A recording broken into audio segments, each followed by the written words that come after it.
사랑하는 형제자매님들, 주님의 평안이 여러분과 함께하기를 빕니다. 오늘 우리는 삶의 의미와 신앙의 본질에 대해 깊이 생각해보는 시간을 갖고자 합니다. 오늘 말씀을 듣기 전에 이 은혜로운 이야기가 더 많은 영혼에게 닿을 수 있도록 좋아요와 구독으로 저희의 사역에 동참해 주시면 감사하겠습니다. 여러분의 작은 손길이 하나님의 사랑을 전하는 귀한 통로가 될 것입니다. 여러분의 가정과 삶 위에 하나님의 크신 축복과 평안이 늘 가득하기를 기도합니다. 얼마 전 예배 시간에 제 곁에 앉아있던 손녀를 안고 있었습니다. 5 손녀 중 가장 큰 아이인데 저에게 꼭 붙어 안겨있는 모습이 참 사랑스러웠습니다. 아이를 품에 안고 가만히 얼굴을 들여다보는데 문득 뭉클한 감정이 밀려왔습니다. 제 딸 레이첼의 어릴 적 모습과 너무나도 똑 닮았기 때문입니다. 그 순간 마치 수십 년의 세월이 스쳐 지나가는 듯했습니다. 아, 내가 정말 나이가 들었구나. 참 많은 세월을 살아왔구나 하는 생각이 들었죠. 돌이켜보면 제 삶은 정말 꿈만 같았습니다. 제가 상상했던 것보다 훨씬 더 좋은 과분한 은혜의 연속이었습니다. 대학 시절 저는 평생 저와 함께 해줄 신실한 여인을 만날 수 있을까, 과연 그런 사람을 찾아서 행복한 가정을 꾸릴 수 있을까 늘 걱정했습니다. 지금 그 시절을 겪고 계신 분들께는 죄송한 말이지만 저는 그때로 돌아가고 싶지 않습니다. 그만큼 불확실하고 불안한 시간이었습니다. 하지만 하나님께서는 제게 믿을 수 없을 만큼 좋은 아내를 허락하셨고 우리는 30년이 넘는 세월을 함께하며 서로에게 가장 큰 힘이 되어주고 있습니다. 젊은 시절 제가 바랐던 모든 것이 이루어진 셈이죠. 그리고 첫 아이가 태어났을 때의 감격은 말로 다 할 수 없었습니다. 내게 이런 일이 일어날 수 있을까 싶었던 기적이 현실이 된 순간이었죠. 그리고 하나님께서는 저희에게 7명의 자녀를 허락하셨습니다. 이제는 그 아이들이 자라 이 강단에 서서 찬양을 인도하고 저는 그 찬양을 따라 함께 예배를 드립니다. 매주 제 자녀들이 저를 예배의 자리로 이끄는 것을 볼 때마다 이것이야말로 제 삶의 가장 큰 기적이며 차원이 다른 은혜임을 느낍니다. 이제는 손주들까지 보게 되었으니 제 삶은 정말이지 제가 감히 꿈꾸었던 것들을 훨씬 뛰어넘는 축복으로 가득 차 있습니다. 젊은 시절 저는 다른 사람의 삶에 선한 영향력을 끼치고 싶다는 꿈을 꾸었습니다. 언젠가 많은 사람 앞에서 복음을 전할 수 있기를, 평생에 걸쳐 100만 명에게라도 하나님의 말씀을 나눌 수 있기를 기도했습니다. 그리고 세월이 흘러 돌아보니 하나님께서는 그 모든 기도를 이미 이루어 주셨습니다. 그래서 요즘 이런 생각을 합니다. 하나님, 이제 제가 무엇을 더 바랄 수 있을까요? 사람들은 종종 묻습니다. 죽기 전에 꼭 해보고 싶은 일, 버킷리스트가 있느냐고요. 제 대답이 조금 이상하게 들릴지도 모르겠습니다. 하지만 제게 남은 인생의 단 한 가지 소원을 꼽으라면 저는 주저없이 이렇게 말할 것입니다. 저는 죽기 전에 바로 여러분과 함께 성경 에베소서 4장이 묘사하는 바로 그 교회를 경험하고 싶습니다. 세상의 그 어떤 부귀영화나 명예가 아니라 바로 이것이 제 마지막 소원입니다. 네, 맞습니다. 저는 성경 말씀 그대로의 교회를 갈망합니다. 에베소서 말씀을 깊이 묵상하고 가르치면서 이 갈망은 제 마음속에서 더욱 뜨겁게 타오르고 있습니다. 이 땅에서 제가 경험하고 싶은 것은 오직 그것뿐입니다. 저는 이 자리에 모인 우리 모두가 성경이 말하는 바로 그 교회가 되기를, 그리고 제 눈으로 그것을 직접 목격하기를 간절히 기도하고 있습니다. 하나님, 저희가 그런 교회가 되게 하여 주시옵소서. 우리는 아직 그곳에 이르지 못했지만 반드시 그곳에 도달하고 싶습니다. 제가 왜 이토록 간절히 이것을 원하는지 아십니까? 그 이유는 에베소서 4장 30절 말씀에 있습니다. 하나님의 성령을 근심하게 하지 말라. 그 안에서 너희가 구원의 날까지 인치심을 받았느니라. 저는 이 구절을 처음 깊이 연구했을 때 큰 충격에 빠졌습니다. 하나님의 성령을 근심하게 하지 말라. 저는 이 근심이라는 단어의 의미를 그대로 받아들일 수 없었습니다. 이 땅의 미약한 존재인 제가 어떻게 감히 전능하신 하나님, 말씀 한마디로 온 우주를 창조하신 그분을 근심하게 할 수 있단 말입니까? 만약 그렇다면 그것은 하나님이 약하시다는 의미가 아닐까요? 마치 어린아이가 어른을 아프게 하려 해도 할 수 없는 것처럼 제가 어떻게 위대하신 하나님께 슬픔을 드릴 수 있겠습니까? 저는 이 단어의 진짜 의미를 알기 위해 계속해서 파고들었습니다. 하지만 연구를 거듭할수록 결론은 하나였습니다. 성경이 말하는 근심은 문자 그대로 극심한 정신적, 감정적 고통을 야기하다라는 뜻이었습니다. 우리가 서로에게 하는 말, 서로를 향해 품는 감정, 그 모든 것이 거룩하신 성령님을 고통스럽게 할 수 있다는 것입니다. 성경은 말합니다. 모든 악독과 노함과 분냄과 떠드는 것과 비방하는 것을 모든 악의와 함께 버리고 서로 친절하게 하며 불쌍히 여기며 서로 용서하기를 하나님이 그리스도 안에서 너희를 용서하심과 같이 하라고요. 바로 이것을 행하지 않을 때 우리는 성령님을 근심하게 만드는 것입니다. 오랫동안 저는 하나님을 감정이 없는 분으로 생각했습니다. 물론 제가 하나님의 형상대로 창조되었다는 것은 알았지만 슬픔이나 눈물과 같은 감정은 연약함의 상징이라고 여겼습니다. 그래서 전능하신 하나님은 그런 감정을 느끼지 않으실 것이라 생각했습니다. 하지만 예수님께서 나사로의 무덤 앞에서 우셨던 것을 기억하십니까? 저는 그 장면이 늘 이해되지 않았습니다. 잠시 후에 나사로를 다시 살리실 것을 알고 계셨으면서 왜 우셨을까요? 만약 저라면 장례식장에 기세등등하게 걸어 들어갔을 겁니다. 모두 나를 주목하라.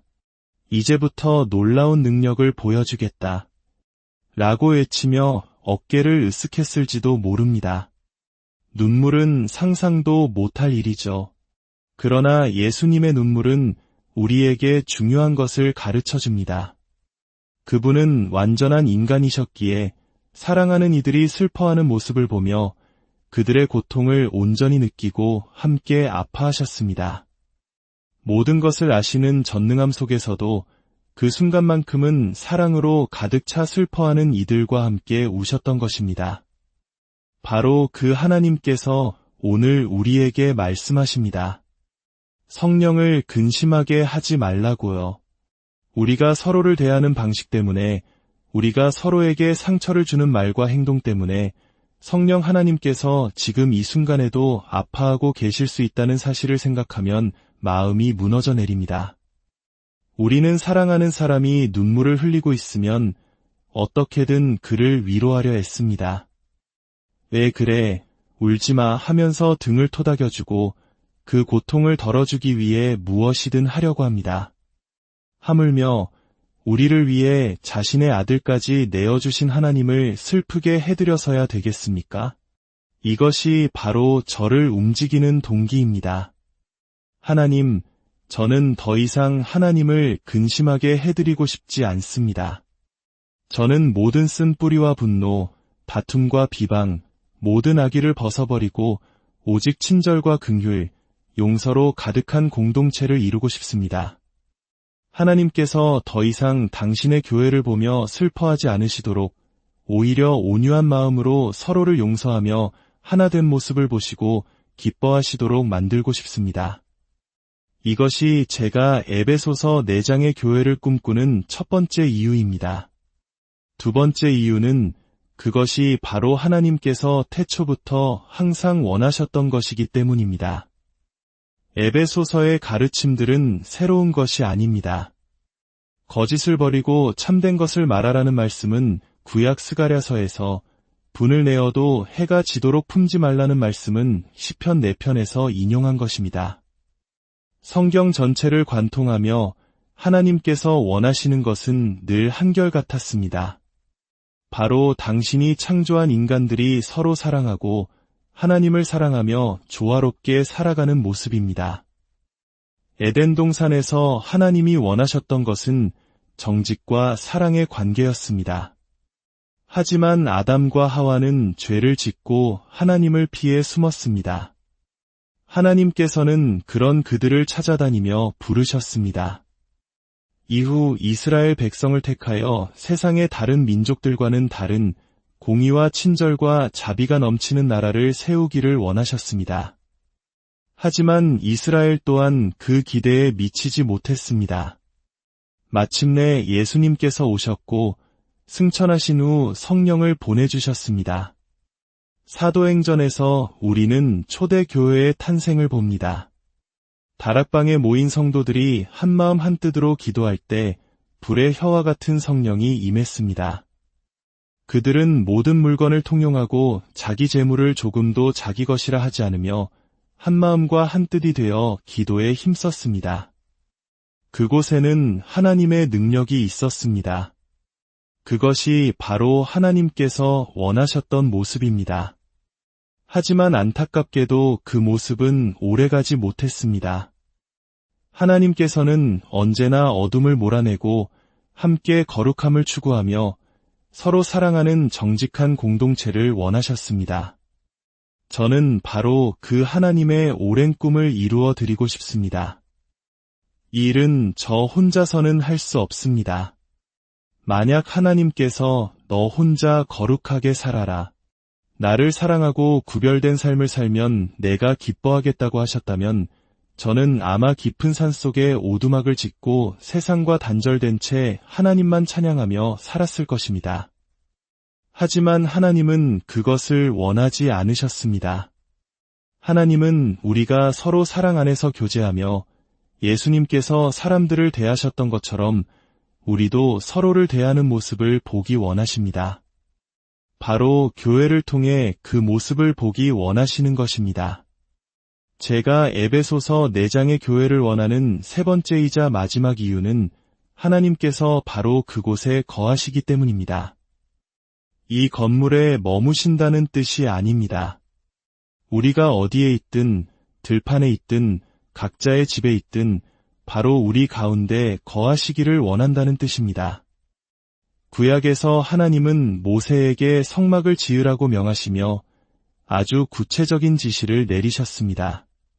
휘장의 재료부터 금의 순도, 고리의 개수까지 모든 것을 정확하게 지키도록 하셨습니다. 그리고 그 모든 것이 명세서대로 완성되었을 때 하나님의 영광이 성막에 가득 찼습니다. 솔로몬이 성전을 지었을 때도 마찬가지였습니다. 모든 것이 완벽하게 준비되자 하늘에서 불이 내려와 제물을 살랐고 하나님의 영광이 성전에 가득하여 제사장들이 감히 들어가지 못할 정도였습니다. 상상해 보십시오.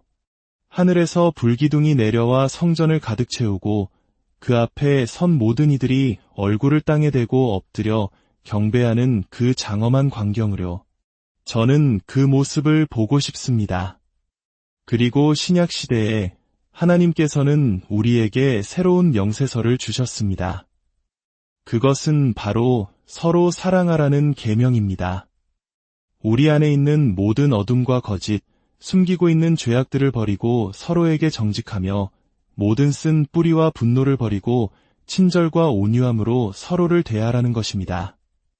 형제자매 여러분, 만약 우리가 이 말씀대로 순종한다면 하나님께서는 다시 한번 당신의 성전에 임하실 것입니다. 이제 그 성전은 건물이 아니라 바로 우리 성도들의 모임입니다. 신약의 성도들에게는 모세조차 경험하지 못했던 더 위대한 영광이 약속되어 있습니다. 그래서 저는 간절히 기도합니다. 주님, 제가 죽기 전에 이 영광을 보게 해주시옵소서. 마치 다윗이 내가 주님께서 거하실 성전을 짓고 싶습니다라고 고백했을 때 하나님께서 그는 내 마음에 합한 자라고 말씀하셨던 것처럼 우리도 그런 공동체가 될 수 없을까요? 하나님, 오셔서 저희와 함께 거하여 주시옵소서. 저희가 주님을 위한 거룩한 성전이 되겠습니다. 거짓을 버리고 주님이 말씀하신 거룩함과 하나됨을 추구하겠습니다. 라고 고백하는 공동체가 될 수 없을까요? 저는 하나님께서 우리 가운데 임재하시는 것을 경험하고 싶습니다. 저 혼자서는 결코 경험할 수 없는 우리가 하나 될 때에만 나타나는 그분의 영광을 보고 싶습니다. 어린 시절 바하마로 여행을 갔던 기억이 납니다. 눈부시게 아름다운 그곳의 풍경에 어린 아들이 물었습니다. 아빠, 우리 여기서 얼마나 머물 수 있어요? 제가 일주일 내내 있을 수 있단다라고 답하자 아이는 기뻐서 어쩔 줄 몰라 했습니다.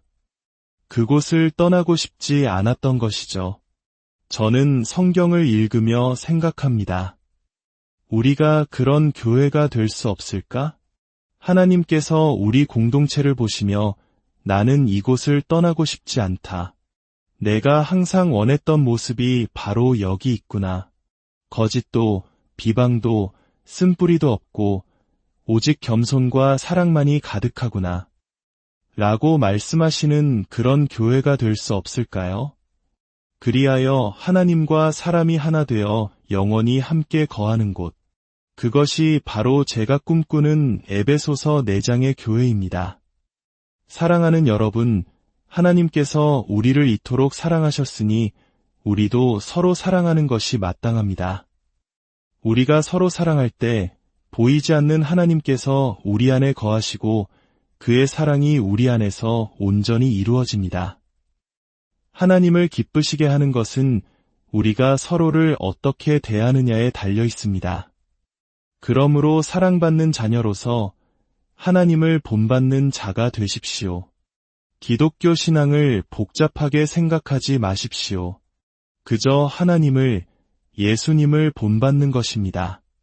복음서를 계속해서 읽으며 예수님께서 어떻게 사셨는지 보고 그대로 따라 사는 것입니다. 그리스도께서 우리를 용서하신 것처럼 서로를 용서하고 그분이 우리를 불쌍히 여기신 것처럼 서로를 불쌍히 여기십시오. 이 모든 것의 시작은 우리가 하나님께 사랑받는 자녀라는 사실을 기억하는 것입니다. 이것이 여러분의 정체성입니다. 여러분이 얼마나 성공했는지, 얼마나 가졌는지는 중요하지 않습니다. 가장 중요한 사실은 여러분이 창조주 하나님의 사랑을 받는 존재라는 것입니다. 여러분의 가장 연약하고 죄 많던 시절에도 당신을 사랑으로 품어주셨던 그 사랑을 묵상하십시오. 그 사랑에 잠길 때 우리는 의무감 때문이 아니라 넘쳐 흐르는 사랑으로 인해 자연스럽게 서로를 용서하고 사랑하게 될 것입니다. 나는 크리스천이니까 용서해야만 해가 아니라 나는 이토록 큰 사랑을 받았으니 나도 사랑할 수밖에 없어라고 고백하게 되는 것입니다. 하나님은 우리가 모든 음행과 더러운 것과 탐욕을 버리기를 원하십니다. 탐욕은 하나님 대신 다른 것을 갈망하는 우상 숭배와 같습니다. 하나님은 우리가 탐욕 대신 이미 주신 것들에 감사하기를 원하십니다. 당신의 집, 당신의 건강, 당신의 가족, 그리고 무엇보다 당신을 자녀 삼아주신 그 은혜에 감사하십시오. 성경은 단호하게 경고합니다. 음행하는 자나 더러운 자나 탐하는 자, 곧 우상 숭배자는 다 그리스도와 하나님의 나라에서 기업을 얻지 못한다고 말입니다. 이는 한 번 죄를 지은 모든 사람이 구원받지 못한다는 뜻이 아닙니다. 죄를 삶의 방식으로 삼고 회개하지 않으며 지속적으로 죄 가운데 거하는 사람을 말하는 것입니다. 하나님의 씨, 곧 그분의 DNA가 우리 안에 있다면 우리는 계속해서 죄를 지으며 살 수 없습니다. 마치 제 손녀가 제 딸을 닮지 않으려 해도 그럴 수 없는 것처럼 하나님의 자녀는 아버지를 닮아가게 되어 있습니다. 거짓을 말하던 삶에서 벗어나 정직을 추구하게 되고 어둠 속에서 숨기보다 빛 가운데로 나아와 자유를 누리게 됩니다. 여러분, 한때 여러분은 어둠이었습니다. 그러나 이제는 주 안에서 빛입니다. 빛의 자녀들처럼 행하십시오. 어둠의 일에 참여하지 말고 도리어 그 모든 것을 빛 가운데로 드러내십시오. 오늘이 바로 여러분의 삶에 숨겨진 모든 어둠을 고백하고 끊어내는 날이 되기를 바랍니다. 거짓을 멈추고 숨는 것을 멈추고 미선을 멈추십시오. 손이 죄를 짓게 하거든 잘라버리고 눈이 죄를 짓게 하거든 빼어버리라는 주님의 말씀처럼 죄에서 벗어나기 위해 극단적인 조치를 취할 각오를 하십시오. 우리가 우리 안에 죄를 드러내고 정결하게 할 때, 이스라엘 진영의 죄가 드러났을 때 하나님의 축복이 다시 임했던 것처럼 우리 공동체 위에 하나님의 임재와 능력이 다시 임하게 될 것입니다.